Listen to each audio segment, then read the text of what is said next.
Hola Iglesia, qué increíble que estés conectados con nosotros. Celebramos lo que Dios tiene para nosotros en este día, que es una palabra increíble.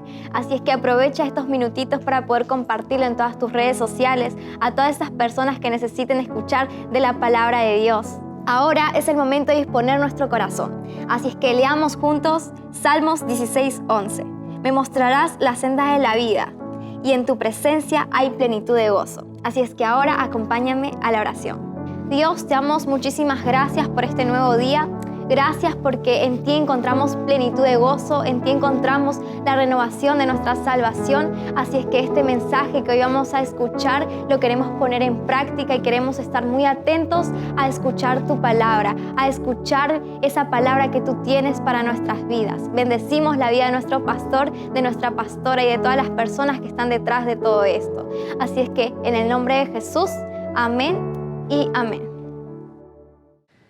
Hola, el Señor les bendiga. Muy buenas noches para cada uno de ustedes, los que nos están sintonizando a través de las redes sociales. Un abrazo fuerte de nuestra parte, de la Iglesia Cita con la Vida aquí en el Perú. Y vamos a disponer nuestros corazones, como todas las veces que nos reunimos como iglesia, a través de las redes, para compartir la palabra del Señor en mi caso y en el caso suyo para recibir esta semilla en su corazón, que espero que sea buena tierra esta noche. Vamos a ir a Filipenses capítulo 1, voy a leerlo desde la pantalla en todo caso, y vamos a lecturar el verso 29, que dice de la siguiente manera: porque a vosotros, dice el apóstol Pablo a la iglesia de Filipo, porque a vosotros os es concedido a causa de Cristo, no solo que creáis en Él, sino también que padezcáis por Él. En la versión que yo tengo dice: pues a ustedes se les dio no solo el privilegio de confiar en Cristo, sino también el privilegio de sufrir por Él. Esta noche quisiera hablar de un tema que creería con toda seguridad que poco se está tocando en estos tiempos, acerca de los privilegios de un verdadero cristiano. Hoy en día muchos quieren ser pastores o ministros de alabanza porque relacionan el ministerio, por lo menos estos dos, lo relacionan con fama, con dinero, con autógrafos y ciertos privilegios, viajes, buenas comidas, buenos hoteles, etc. De hecho, muchos de los mensajes de estos últimos tiempos y la forma ostentosa de vivir de algunos ha ayudado justamente a que la nueva generación emergente de creyentes, los jóvenes, ¿sí?, vean el servir a Dios en estos términos que mencioné hace un momento. Sin embargo, los que servimos al Señor en el ministerio ya tiempo, años, yo tengo 30 años sirviéndole al Señor, sabemos que más son las responsabilidades que los privilegios y más los días de trabajo y sufrimiento que los días de relajo o diversión.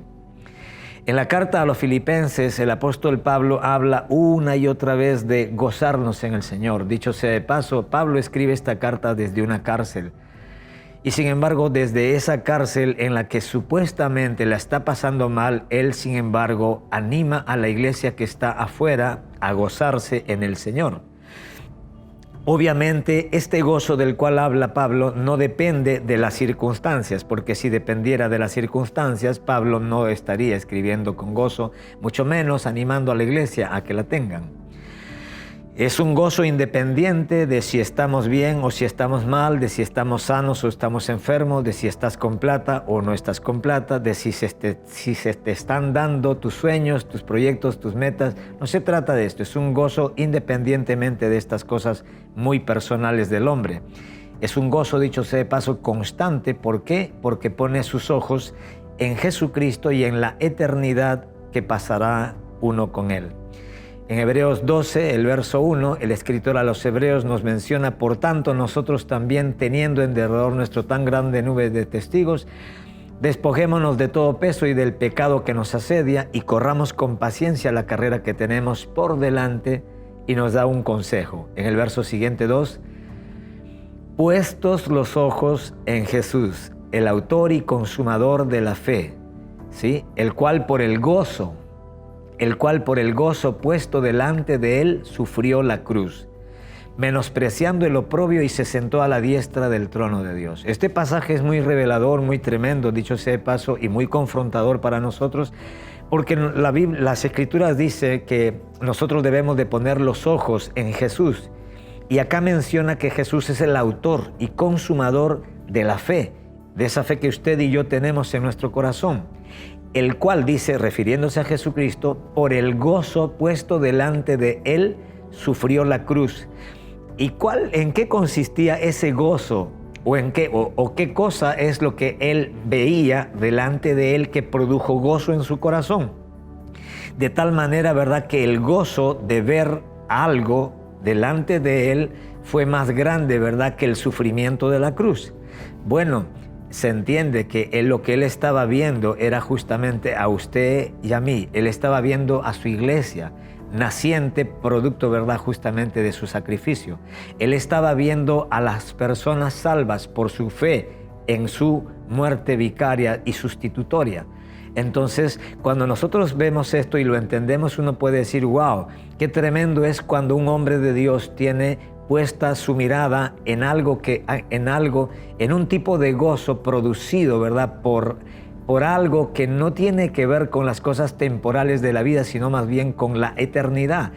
Cristo estaba gozoso de saber que su muerte iba a servir para que mucha gente, incluida usted y yo, podamos ahora estar disfrutando de la nueva vida en Cristo Jesús por haber puesto nuestra confianza en la obra de Jesucristo en la cruz del Calvario hace 2000 años.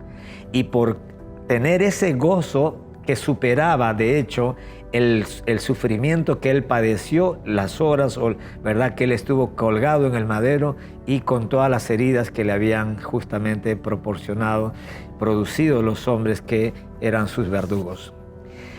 Ahora, este es un gozo constante, dije hace un momento, porque pone los ojos en Jesús y en la eternidad que nosotros pasaremos con él. En el Salmo 118, en el verso 24, David lo expresa de esta manera. Este es el día, dice, que hizo Jehová. Nos gozaremos y alegraremos en él. Cuando yo he leído este pasaje años atrás y las veces que la vuelvo a leer, pareciera que nunca lo hubiese leído, porque sigue confrontándome este versículo, porque pareciera que este versículo no va muy de la mano con la experiencia de muchos creyentes el día de hoy. Este es el día que hizo Jehová. Nos gozaremos y alegraremos en él. No dice que este es el día que hizo Dios. Gózate y alégrate si te pagan tu aguinaldo, si te suben el sueldo, si se dan tus metas, si se dan tus objetivos, si estás sano, si te compraste el televisor de 100 pulgadas, si tienes plata para la Navidad o para el pavo del Año Nuevo. No está hablando de un gozo ni de una alegría producida por cosas materiales, ni por conseguir metas muy personales. Dice, este es el día que hizo Jehová. Nos gozaremos y alegraremos en él, o sea, en la comunión con él, en su persona, en su presencia. Y cuando uno lee esto, uno dice, wow, qué lejos a veces estamos de estar considerando que el gozo que Dios quiere que nosotros tengamos y la alegría que Él nos invita a tener en nuestro corazón no provenga o no proviene, mejor dicho, de cosas materiales, de tener o de conseguir cosas, de estar bien o de estar sano, de estar con plata o de esas cosas, sino más bien de Dios, de la persona de Dios, de saber que nuestra riqueza, nuestro tesoro mayor, más grande es la persona de Dios. Nuestra bendición más grande es Dios, no sus bendiciones. Las bendiciones de Dios literalmente palidecen y languidecen definitivamente ante la presencia de aquel, ¿verdad?, que es el que bendice. Y yo estoy seguro que más de uno de los que están al frente mirando este video saben a lo que me refiero, porque es verdad que uno se alegra y se entusiasma con las cosas que uno se compra, que uno obtiene, que a uno le regalan, etc. Pero no me diga que las cosas que a usted ha comprado o que le han regalado no se han gastado con el uso y con el desuso, ¿no, verdad? Y llega en un momento en que lo que antes te encandiló, ahora ya no te encandila. Lo que antes, ¿verdad?, te deslumbró, ahora sencillamente es un traste más para poner en ese cuarto donde están las cosas viejas. Pero hay algo que no se gasta. Hay algo que no se gasta, hay algo que es eterno, hay algo que está continuamente ahí, ¿verdad?, presente, que tiene vida y vida en abundancia, y eso es Dios. Se llama Dios, se llama Jesús. En Romanos 8:28 el apóstol Pablo lo dice también a su manera y dice en el verso 18, es más, desde el 17, si es que no fuera mucha molestia, Pablo dice, Romanos 8:17 dice, y si hijos también herederos, herederos de Dios y coherederos con Cristo, si es que padecemos juntamente con Él, para que juntamente con Él seamos glorificados. Escuche, Pablo dice, si es que padecemos juntamente con Él, refiriéndose a Jesucristo, para que juntamente con Él seamos glorificados. O sea, la ecuación es muy sencilla. Si usted padece juntamente con Cristo, entonces usted va a ser glorificado juntamente con Él. Y en el verso 18 dice, pues tengo por cierto, Pablo estaba consciente y estaba seguro de algo, pues tengo por cierto que las aflicciones del tiempo presente no son comparables con la gloria venidera. Presente, futuro. Tengo por cierto que las aflicciones del tiempo presente no son comparables con la gloria venidera que en nosotros ha de manifestarse. Pablo está hablando, ¿verdad?, de una gloria venidera, de algo que vamos a vivir, que vamos a experimentar en el futuro, pero ojo, pero que todavía no lo hemos experimentado. Ahora, Pablo enseña que no se pueden comparar las aflicciones presentes con la gloria venidera que ha de manifestarse en nosotros, ni por su duración, ni por su calidad o resultado, ni por su duración, porque mientras las aflicciones son temporales, sin embargo, la gloria es eterna. Y no se puede comparar por su calidad o resultado, porque mientras uno se llama aflicción, la otra, ¿verdad?, es gloria. Y un detalle adicional justamente es que esta gloria venidera en nosotros ha de manifestarse. O sea que usted y yo vamos a tener esa experiencia gloriosa de poder, disfrutar de este regalo de Dios para todos los hijos que le pertenecen, o sea, a su pueblo. Ahora, ¿qué diferencia, ¿no?, cuando yo leo estos versículos en el contexto del tema que estamos hablando en esta noche? ¿Qué diferencia abismal existe, obviamente, entre estos versículos y el énfasis que se hace en estos tiempos de las cosas materiales afuera y aún adentro de la iglesia? Satanás es tan astuto que ha distorsionado varios conceptos dentro de la iglesia, sobre todo. ¿Por qué? Por ejemplo, me ponía a pensar, mucha gente piensa que ser cristiano consiste en ir a un lugar que la gente llama iglesia, como venimos enseñando en el discipulado y en otros momentos, en los tiempos de oración de las 6 de la mañana, ¿verdad? Mucha gente piensa que iglesia es el local. Vamos a la iglesia, dicen. La gente no entiende que iglesia significa asamblea. Asamblea de personas, es un grupo de personas que nos reunimos, ¿verdad?, pero que hemos sido llamados por Dios para separarnos de este sistema que está organizado por el mismo Satanás, ¿no?, para hacer la diferencia, obviamente. Entonces, ser cristiano no es tanto ir a un lugar como habíamos creído antes de pronto, ni tampoco pasa por hacer buenas obras. Usted puede hacer buenas obras. De hecho, yo tengo amigos, familiares que hacen buenas obras y no son cristianos. O sea, hacen buenas obras, pero también hacen las malas. Ayudan a los pobres, pero también, ¿verdad?, viven una vida totalmente licenciosa, alejada, ¿verdad?, de la verdad de Dios. Ahora, ser cristiano no es tanto entonces ir a un lugar llamado iglesia o hacer cosas para Dios, sino ser cristiano significa sobre todo ser como Cristo. Ser como Cristo. Por lo menos ese es el concepto que tenían las personas en esa época de hecho de los apóstoles, donde se refiere justamente que a los discípulos de Jesucristo, a las personas que seguían a Jesucristo, les llamaron cristianos. ¿Por qué? No porque iban a un templo cristiano, no porque iban a una reunión cristiana, no porque oraban, no porque cantaban alabanzas, no porque leían las escrituras o el Torá, sino porque se parecían a Cristo, ¿sí? Y le llamaron en Antioquía, justamente, las personas le dijeron, allí están los cristianos. ¿Por qué? Porque los veían muy parecidos a Cristo. Y así que ni siquiera fue acuñada esta palabra en el contexto, ¿verdad?, de la iglesia, sino más bien en el contexto de la comunidad de gente que no eran discípulos del Señor Jesucristo.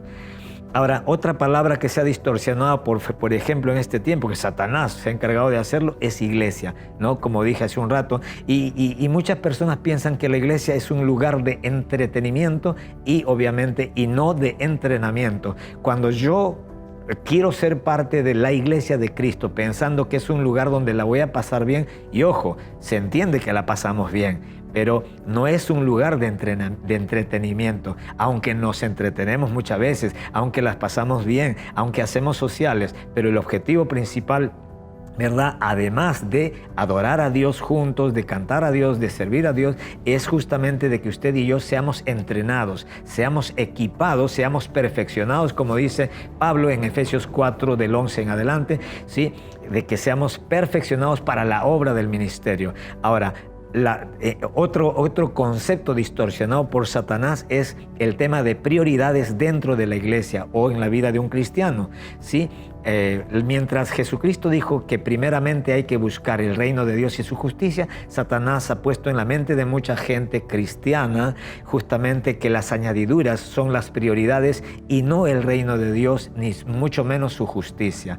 Ahora, en cuanto al propósito, ¿verdad? Y yo sé que muchos me van a sentir de allí desde sus casas, van a decir, sí, pastor, es verdad, yo tengo familiares hasta el día de hoy, ellos dicen, yo le pido a Dios solamente una cosa, que me haga feliz, yo solamente quiero ser feliz, el propósito de la vida es ser feliz. Yo he escuchado psicólogas, he escuchado conferencistas motivacionales hablar acerca de que el propósito por el cual estamos con vida es para ser feliz o para alcanzar la felicidad. Y yo digo, wow, qué lejos está esa definición de lo que verdaderamente es el propósito de la vida, ¿no? Y mucha gente dice, yo solamente quiero ser feliz y no sufrir.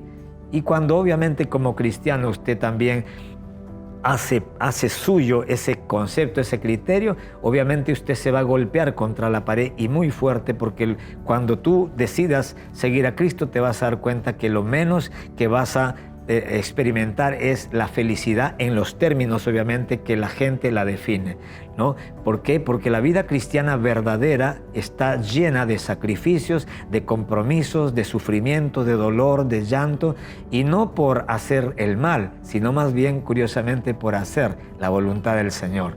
Hoy vivimos definitivamente en una sociedad del entretenimiento a la que los cristianos pareciera, ¿verdad?, que nos estamos adaptando cada vez más. Pablo, cuando habla a los romanos en el capítulo 12, él les dice en el verso 1, no os conforméis a este siglo, o sea, no se metan en el molde de este sistema, de esta cultura, de esta forma de pensar, de esta forma de hacer las cosas, no se metan en ese molde, antes bien sean renovados por medio de sean transformados por medio de la renovación de vuestro entendimiento para que puedan comprobar cuál sea la buena, agradable y perfecta voluntad del Señor. Es más, inclusive el día de hoy hay campañas evangelísticas en donde solo se dan las buenas nuevas, las buenas noticias, pero ¿sabe una cosa? Las buenas noticias tienen que ir después de dar las malas noticias. Una persona nunca valorará el sacrificio de Cristo. Una persona nunca valorará, le dará tanta importancia o una persona nunca sabrá cuán necesitado está de un Salvador o del Salvador, mejor dicho, hasta que no entienda cuán perdido está delante de Dios. Y para eso justamente es que necesitamos enseñarle y mostrarle a la gente a través de las Escrituras nuestra condición espiritual delante de Dios. El apóstol Pablo dice, por cuanto todos pecaron, están destituidos de la gloria de Dios. Amigo que me está escuchando a través, ¿verdad?, de la pantalla, permítame recordarle, usted y yo hemos pecado delante de Dios, y por haber pecado delante de Dios dice que hemos sido destituidos, degradados de nuestra posición delante de Dios. No podemos estar delante de Dios, ¿sí? Y dice Pablo que hemos sido destituidos de la gloria de Dios, pero también dice que la paga del pecado es muerte, pero el regalo de Dios es vida eterna en Cristo Jesús. Entonces, la idea en todo caso, para concluir este punto, sería, ¿verdad?, de que primeramente el ser humano entienda cuál es su condición verdadera delante de Dios, no cómo se siente, porque si yo le preguntara a una persona, ¿cómo te sientes delante de Dios? Sí, yo estoy bien, yo creo que estoy bien. Es más o menos como la gente que usted le dice, ¿cómo andas de salud? Bien, bien, todo bien, no siento nada, todo está bárbaro. Luego se va a hacer un chequeo y resulta que tiene un tumor. Él nunca lo supo. ¿Por qué? Porque él no tiene la forma, él no tiene los medios, los recursos para poder ver su interior. Sin embargo, por dentro puede estar carcomiéndose, puede estar la persona muriéndose y uno no tener ni siquiera ninguna sintomatología clínica, ¿ok? Sin embargo, cuando un aparato que ve, que se encarga de ver en la parte interior del ser humano, te pasas por un tomógrafo, por ejemplo, ¿no? Una radiografía, una ecografía, y de pronto el médico te dice, ¿sabes qué? Tengo una mala noticia. Y recién en ese momento, de lo que usted estaba muy tranquilo, muy confiado, muy creído que estaba bien, de pronto te pones mal, te pones nervioso porque, wow, no estaba como yo creía, o no estaba tan bien como yo pensaba, o como yo se sentía. En realidad estoy mal. Siempre he estado mal, pero no lo sabía. Y esa es la condición del hombre sin Dios. Usted puede tener una religión, pero tener una religión, cualquiera que ésta sea, no es lo mismo que tener a Dios. Usted puede colgarse un crucifijo, pero eso no te hace cristiano, ¿sí? Usted podría tener un polo, una remera, como le quieras llamar, con la cara de Jesús, con la supuesta cara o el rostro de Jesús. Eso no te hace cristiano, ¿sí? Entonces, antes de conocer la buena noticia, ¿verdad? ¿Y cuál es la buena noticia? La buena noticia es que, bueno, tu condición legalmente delante de Dios es que mereces morir porque has pecado igual que yo. Pero Dios, que es rico en misericordia, ha provisto la forma para que usted no se pierda, mas tenga vida eterna. Porque de tal manera te ama Dios, dice Juan 3:16, que ha enviado a Jesucristo su Hijo. ¿Para qué? Para que su Hijo Jesucristo vaya a la cruz en lugar suyo y en lugar mío. Y para que todo lo malo que usted y yo hayamos hecho y toda la humanidad juntos sea imputado en la vida de su Hijo Jesucristo, sea puesto encima de Jesucristo y Dios el Padre castigue su pecado y el mío en la vida de su Hijo. Esa es la buena noticia, que usted no tiene que morir por lo malo que haya hecho, porque ya hubo alguien que murió por usted y por mí. Si usted acepta por la fe la obra de Cristo en la cruz del Calvario, mi Biblia dice que si usted confiesa que Jesucristo es el Señor y que Dios el Padre lo levantó de los muertos, dice que si usted lo confiesa con su boca y lo cree con todo su corazón, dice la Escritura que usted será salvo.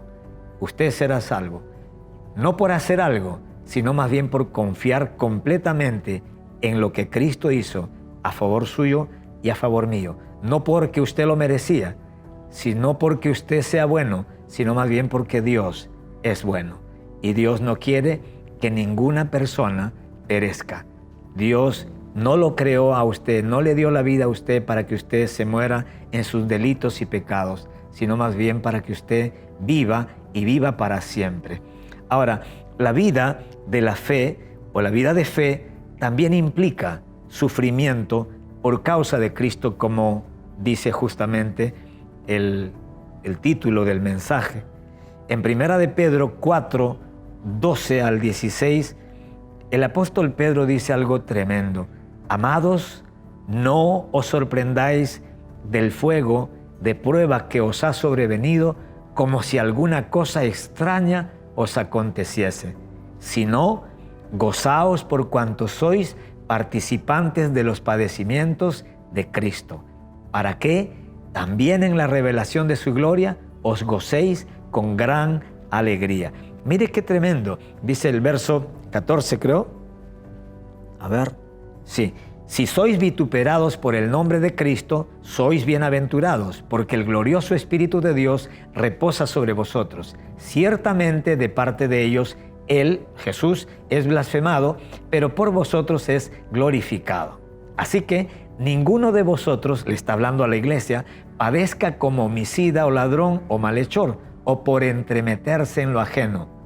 Pero si alguno de ustedes padece como cristiano, no se avergüence, sino glorifique a Dios por ello. Yo me he sabido encontrar con muchas personas cristianas, personas que son cristianos, pero que les da vergüenza decir que son cristianos porque ellos saben que ni bien digan que son cristianos, en su familia, en el trabajo, en el colegio, en la universidad, la gente se le va a burlar, la gente se le va a reír. A eso se refiere el apóstol Pedro y el Pablo y el mismo Jesucristo cuando habló de las bienaventuranzas. A eso se refirieron ellos, ¿verdad? Cuando expresaron acerca de los sufrimientos que usted y yo íbamos a padecer por causa de seguir a Cristo, por causa de ser cristianos, por causa de querer vivir la vida que Dios quiere que nosotros vivamos. Por causa de querer obedecer a Dios y la palabra de Dios, usted y yo seremos no solamente aborrecidos, seremos perseguidos, seremos vituperados, seremos, ¿verdad? Y mucha gente definitivamente ha sido hasta muerta por causa de querer ser cristiano. Es tremendo, porque esto es un tema espiritual. Este es un tema espiritual. Ser cristiano literalmente es cambiarse de ejército, es cambiarse de equipo. Es como que usted sea del Real Madrid y te cambies al Barça. Oiga, está muerto. La hinchada te va a matar, no te perdonan. Y obviamente nosotros, todos los seres humanos, cuando venimos a este mundo, venimos no solamente muertos espiritualmente, sino que perteneciendo a este sistema que está organizado por Satanás. Y por eso que nosotros nos convertimos sin querer y sin saber en siervos del mismo diablo cuando vivimos bajo este sistema de este mundo. Más cuando nos hablan de Cristo y nos presentan el Evangelio del Reino de Dios, entonces tenemos la posibilidad, ¿verdad?, de ser trasladados, como dice el apóstol Pablo, del reino de las tinieblas al reino de luz del amado Hijo Jesucristo.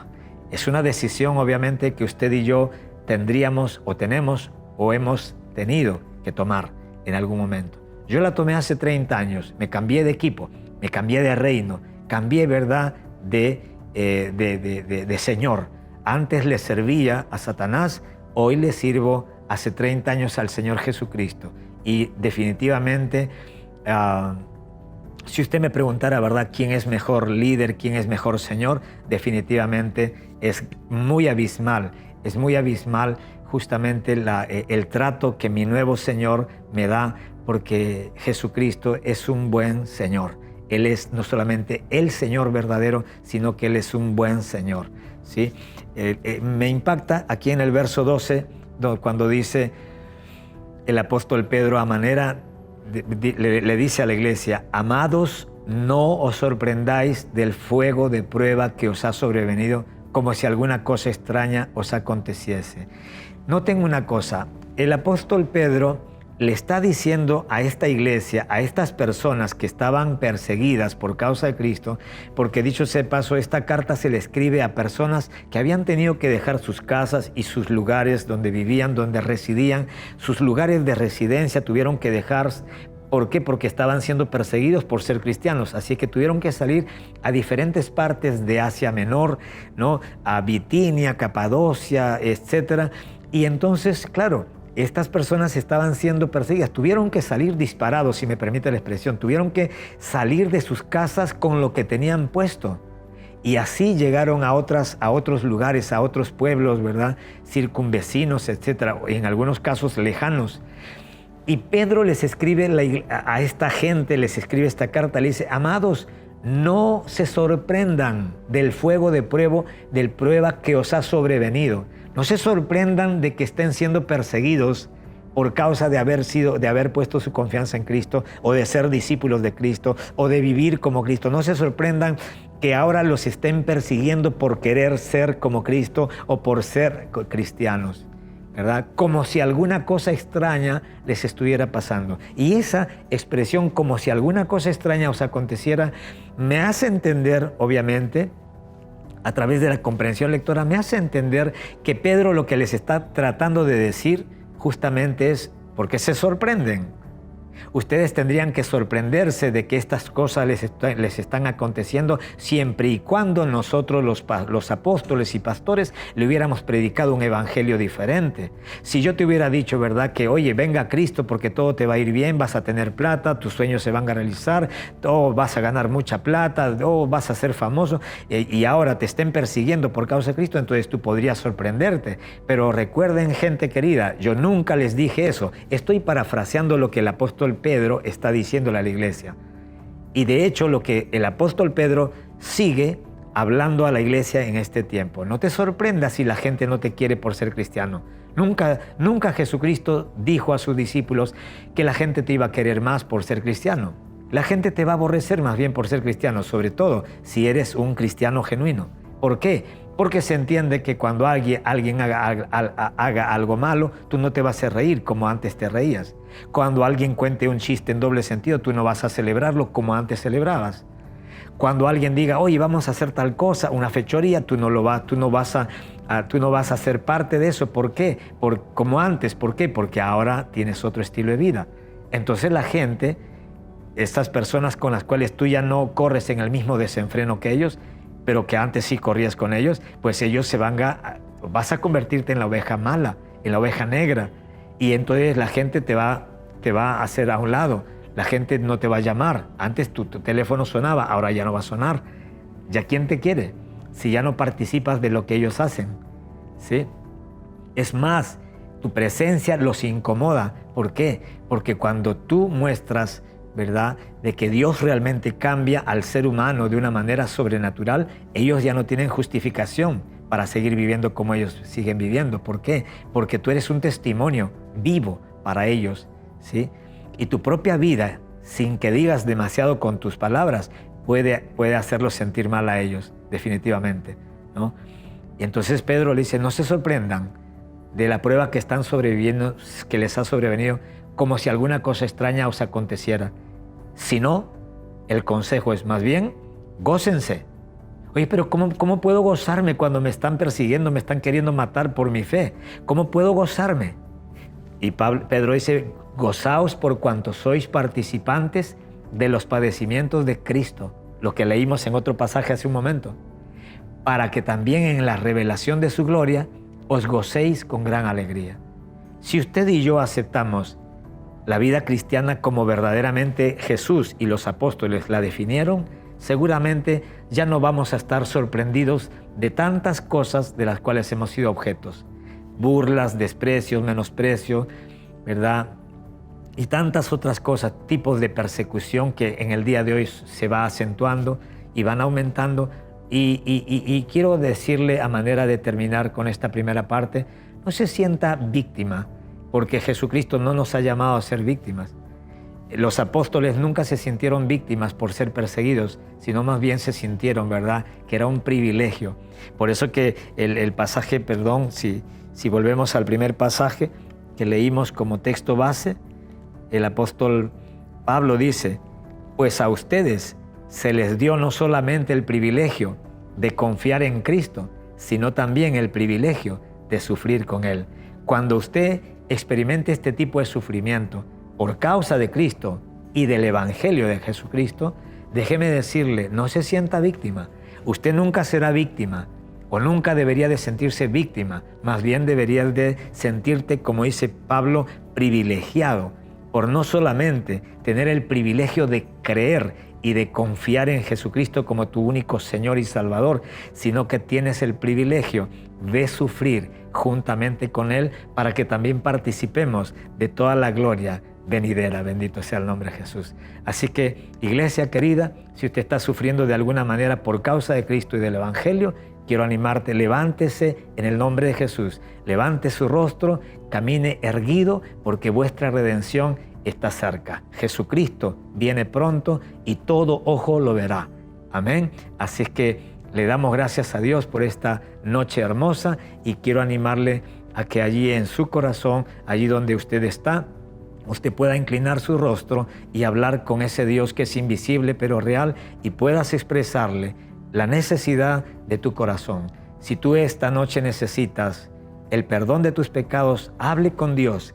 en el nombre de Jesucristo. Dígale: Padre, en el nombre de Jesucristo, tu Hijo, yo te ruego, Dios, que perdones todos mis pecados y libres mi alma del error, de la condenación eterna. Dios mío, Señor, yo me arrepiento de todas las cosas malas que he hecho y te suplico no solamente que me perdones, sino que envíes a tu Espíritu Santo a morar dentro de mi corazón, Señor, y ayúdame a vivir la vida que a ti te agrada, ¿verdad? Por el poder de tu Espíritu Santo. Y anota mi nombre en ese libro de la vida. Y ayúdame, Dios mío, Señor, en el nombre de Jesús. Amén.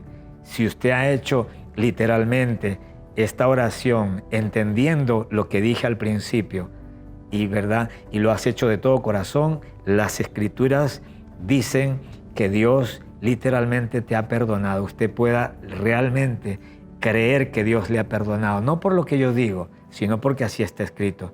Si confesamos, dice 1 Juan 1:9, nuestros pecados, Dios es fiel y justo para perdonarnos de toda nuestra y limpiar, ¿verdad?, toda nuestra maldad. Es fiel y justo para perdonar todos nuestros pecados y limpiar la maldad de nuestro corazón. Este domingo vamos a continuar con algunos ejemplos de la vida de Pablo, que es un buen ejemplo, ¿verdad?, de lo que es sufrir por Cristo. Así que hasta el domingo, Dios de la mañana, el Señor te bendice. Amén. Bendiciones. Qué increíble y poderoso mensaje acabamos de escuchar.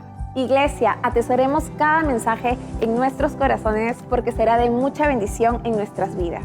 Iglesia, tenemos un anuncio importante que compartirles. El domingo 20 de diciembre a las 6 de la tarde tendremos una reunión especial por Navidad. Es una reunión muy especial y queremos que nos acompañes. Tu participación es importante para nosotros. Y también, Iglesia, el jueves 31 de diciembre, el último día del año, vamos a tener un servicio especial a las 10 de la noche por fin de año. Así es que te invito a poder conectarte. Creemos fielmente que este es un buen tiempo, grandes cosas están por venir y queremos celebrarlo juntos. Ahí nos vemos. Queremos que nos sigan acompañando, por eso quiero invitarte a que puedas conectarte junto con nosotros a todos nuestros servicios los días jueves a las 8 de la noche y nuestro día central el domingo a las 10 de la mañana. También puedes seguirnos mediante nuestras redes sociales. Nos encuentras en Facebook, YouTube e Instagram. No olvides darle like, suscríbete, activa la campanita de notificaciones, compártelo con todos tus amigos y sigamos haciendo iglesia desde casa. Queremos que sepas que tenemos un lugar especial para todos en casa. La iglesia para niños con IPN, preadolescentes con PREA 2, adolescentes con relevo y jóvenes con propósito.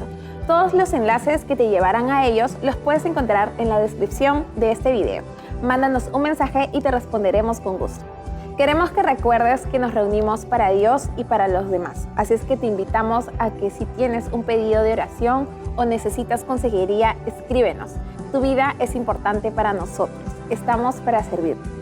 Te animamos a que puedas seguir dando tus diezmos y tus ofrendas a través de un depósito o transferencia bancaria. El número de cuenta estará apareciendo ahora en pantalla, así es que aprovecha y tómale una captura. Qué alegría que hayamos podido compartir este tiempo juntos. Es importante que sigamos conectados. Nos vemos en el próximo servicio. Hasta pronto.